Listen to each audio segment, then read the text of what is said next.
శ్రమించేవాడు ఎక్కడైనా బతకగలడు.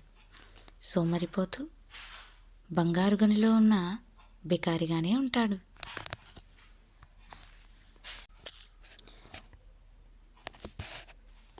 అర్థం చేసుకోలేని వారి దగ్గర వాదన అనవసరం. లోపాలు వెతికే వారి దగ్గర వివరణ అనవసరం. అర్హత లేని వారి మాటకు వేదన అనవసరం. బంధం విలువ తెలియని వారి దగ్గర రోదన అనవసరం. నేస్తమా, గుర్తుపెట్టుకో. వడ్డించాక విస్తరాకు అంటారు, తినేశాక ఎంగిలాకు అంటారు. నీ అవసరం ఉన్నప్పుడు నువ్వే అంతా అంటారు, నీ అవసరం తీరిపోయాక నువ్వెంత అంటారు. గుర్తుపెట్టుకో మిత్రమా. నిన్ను వదులుకున్న బంధాల ముందు జాలిగా నిలబడకు. నీ విలువ తెలియని మనుషుల కోసం పరితపించకు. నీ వ్యక్తిత్వాన్ని ఎప్పటికీ వదులుకోకు.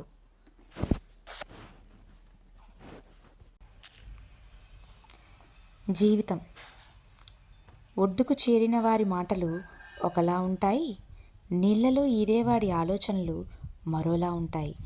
ఒకరిది అనుభవం, మరొకరిది పోరాటం. ఈత వస్తేనే నీళ్లలో బ్రతకగలం, లేదంటే చచ్చిపోతాం. కానీ ఈ సమాజం మధ్య బ్రతకాలంటే ఇంకా చాలా చాలా విద్యలు నేర్చుకోవాల్సి ఉంటుంది. గుర్తుపెట్టుకో మిత్రమా.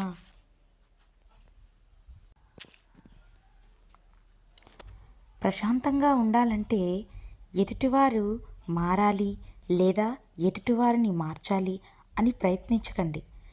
మొదట మార్చాల్సింది మిమ్మల్ని. ఎందుకంటే రాళ్ళు గుచ్చుకోకుండా ఉండాలంటే మనం చెప్పులు వేసుకోవాలి, కానీ రోడ్డు అంతా తివాచీ పరచనవసరం లేదు. ఒకప్పుడు 1000 ఖర్చు పెట్టే నువ్వు ఇప్పుడు 100 కోసం చేయి చాపుతున్నావంటే నువ్వు ఖర్చు పెట్టింది సరైన వ్యక్తులకు కాదు. గెలుపు అంటే మనల్ని కొట్టిన వాడిని తిరిగి కొట్టడం కాదు, తిరుగు లేకుండా ఎదగడం. ఇదే మనిషి యొక్క గెలుపు.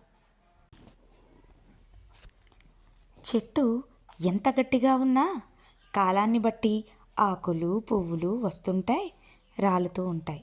అలాగే నువ్వు ఎంత నీతిగా బ్రతికినా కష్టాలు కన్నీళ్ళు వస్తుంటాయి, పోతూ ఉంటాయి.